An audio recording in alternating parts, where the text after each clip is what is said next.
All right, another skill that we're going to have you practice in Photoshop is how to cut out objects in Photoshop. So I'm in Photoshop, I'm up over here. Remember, you can always look in the top left and it will tell you what program you're working in. I'm working in Photoshop. And I want to cut out this little hand here to use in a Thanksgiving graphic. And most of you, when you pull up Photoshop, it's going to have your lasso tool as the default over here. But remember, anytime you see these little black triangles in the corner of a tool, it means that there's others hiding under it. So I'm going to click and hold on the lasso, and it's going to bring up the magnetic lasso tool. And that's what we're going to use to cut out this hand. So I'm going to start down here, and I'm just going to click and drag. And every now and then, I'm just going to click, let go, click again, just to give me, if I wanted to go back and clean up some things, it gives me a little more freedom with that. But I just kind of want to show you a real basic outline of how this tool works, and then you can always go back, do a little bit more with it, fine-tune how you use it. I also don't want to make this video too long, so I'm just going around the hand just as if I was tracing it on paper. Sometimes it gets a little tricky. If you're cutting out a person, let's say it's a girl, she has a ponytail and there's all these stray hairs in the ponytail, that can get a little tedious, but worth it in the end. All right, so there I have.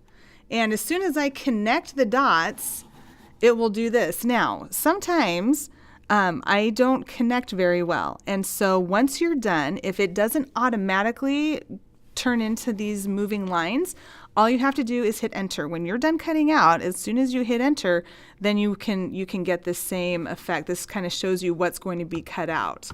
So, all right, so next thing I'm going to do is I'm going to click over here on the layers panel. So right over here on the right are all of your different panels, ways that you can manipulate the photo, and I'm going to go down to layers and I'm going to double click on this lock button, and it's going to have this right here, and I am just going to click OK.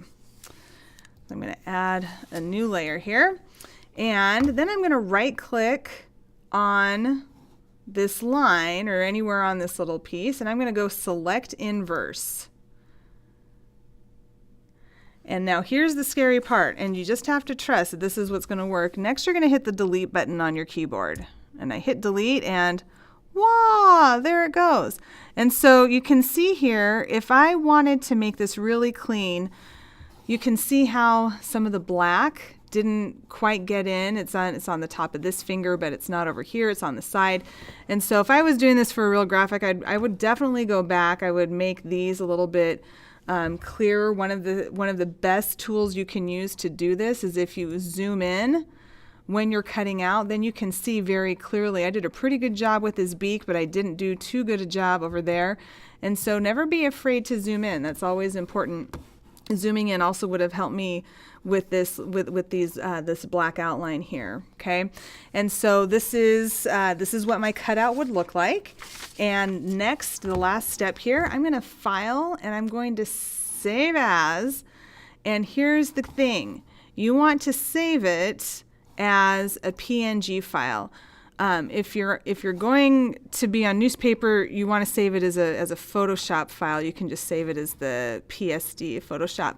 But PNG makes it more universal. You can use it for just about anything. And I'm going to title it "Cut Out Turkey Hand."